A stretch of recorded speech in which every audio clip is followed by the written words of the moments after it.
الدهو که 5205 دینار وکو بهای امپیر کهره با مالیدن اهلی بو ما ایلونا بوریاتیا دست نشان کرن لعف بهای زور و جه گمانه مدیف چون آوی بابتی که رو سردانا چندین جهن مالیدان کر دیار بو که 10 روژن ما بوری کهره با گشتی 24 دمجمیران هبو و روژن دیتر جیبتن مالیدان نزدیک 1 تا 2 دمجمیران کار کریه پیشتر جی وزیر کهره با هرمه دوپات کریه کنها دوک جیوک و پارزگه هندین هرمه بهرا خویا درست کهره با گشتی ورد گرید صوت منیا پیدوی نکبو وحده ما کاش دیسای هاتیه دابین کرن و زبیجم خلک پارزگاه دوجی به دل خوشک و هر چونه بیدوی هیوی وکی حفل رو سلیمانی رجا خواه ورگتی و همی هول دینه دان کو اف کارابا مهیب عدالت سرانسری حریمه بیت بلاوه کرن در انجام دیفچون آمد دیار بو کنیزی که 2000 دیناران قرن خودان مالیدان الدفع والاتیان کو پیشتر حکومت بستوی خوب گرد بونو ادانه کر بون که پیشتر پارێزگاری گوت بۆ بەهای ئەمپێری هەشت و نیڤن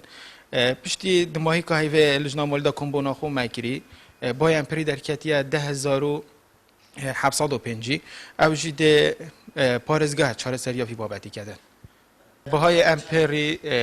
بۆ مەها 12 8000 نیڤن 8500 ده وڵاتی 8500 دینارەدەن زانی که تو تی هشتی چالاکوانک جید بجید حکومت گل خودان مالیدان ری کفتینه کو اگر که هره با گشتی 24 دمجمیران جه بید حوالاتی ده 2000 دیناران وکو بهای امپیری دن و اف 2000 دینارت جه گیرن 24 ساعت کار با رئیسی هبت ام ده 1705 حتی 2000 دینه خودانت مالی دا حق چیه؟ حق ایجارت جهوی و حق عاملت وی و حق مصرفه وی یعنی کار بیتا 24 ساعت عالم ده حقی کار مالی ده داد هشتا خلق جی مفهومی تینا گهیتن اول اتفاقه که حکمته اتگل خودانت مالی دا کری بو چی؟ مالی دا تنبلی حکومت وشار 28 ساله دا کارب چه نبیتن سروی اساسی کو او دبن نخوش مرو و ده هنگ کاربش خلقی قطع کن حکمت گوته هنگ پشت راز بن خو هنگ کاربش جبر ندن ام ده بو هوا پارا نویسین کو خلق دتا هوا چنگی خلق نوستیه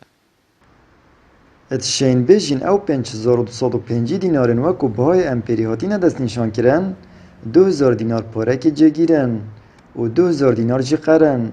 آنکو 1205 دینار تنه بهای درستی امپیره که هره بنه و 4000 دینار جیوک و دیاریش بری که حوالاتی تنه کشان